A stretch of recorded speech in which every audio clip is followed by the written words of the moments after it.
کہ جتنے بھی آئینے ہیں وہ ٹوٹ جائیں تو بے وقار ہو جاتے ہیں،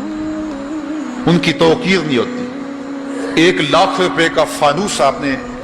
لٹکا دیا یہاں اور وہ گر گیا، ٹوٹا تو قیمت نہیں بچی،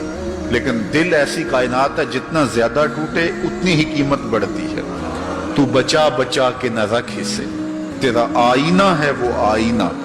کہ شکستہ ہو تو عزیز تر ہے نگاہ آئینہ ساز۔ اچھا ایک اور بات ہے دل کی، گھر لٹ جائے تو لوگ روتے ہیں گھر لٹ گیا اور گھر برباد ہو گیا، لیکن دل لٹے تو آباد ہوتا ہے۔ اقبال نے کتنے خوبصورت پیرائے میں یہ بات کی کہ قید میں پہنچا تو حاصل مجھ کو آزادی ہوئی، قید میں پہنچا تو حاصل مجھ کو،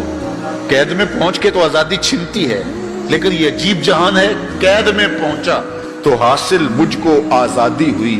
دل کے لٹ جانے سے اس گھر کی آبادی ہوئی۔ تو یہ لٹتا ہے تو آباد ہوتا ہے، وہ دل ہی نہیں جو ابھی تک لٹا نہیں،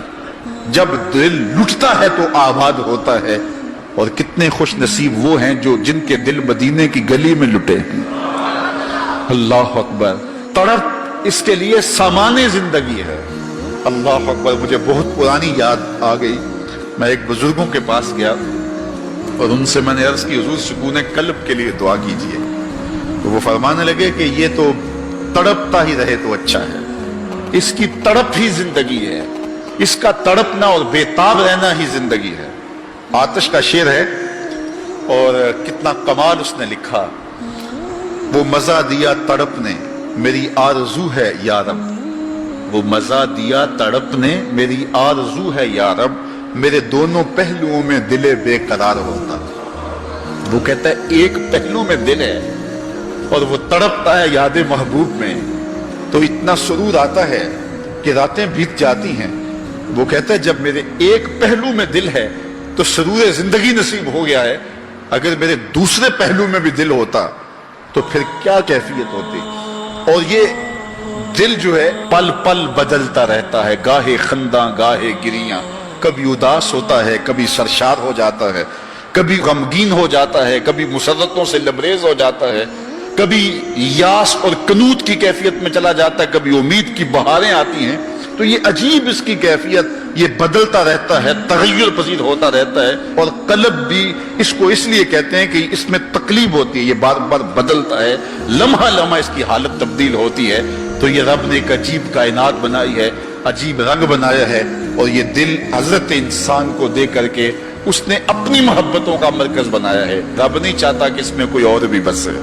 وہ کہتا ہے یہ ڈیرا تو میں نے اپنے لیے بنایا ہے، اور بدبخت تو نے کسی اور کو بسا لیا یہاں، تو نے خواہشات نفس کو یہاں بٹھا لیا، تو نے شیطان کو جگہ دے دی، اس تخت پہ تو میں نے بیٹھنا تھا، یہ تو میرے لیے ہے، یہ تو میری محبتوں کی آماجگاہ ہے، یہ تو میرے جلووں کا مرکز ہے، تو میں نے یہاں نزول اپنی رحمتوں کا کرنا تھا، تو نے کس غیر کو بٹھا لیا۔ یار حجلہ عروسی کے اندر اگر کوئی غیر ہو تو پھر غیرت مند محبوب تو وہاں نہیں آتا، غیرت مند محبوب تو تب آئے گا کہ اسے نکالو میں پھر آؤں گا۔ کہا خواہشات کو نکالو، حرص و ہوا کو نکالو، آرزوؤں اور تمناؤں کو نکالو،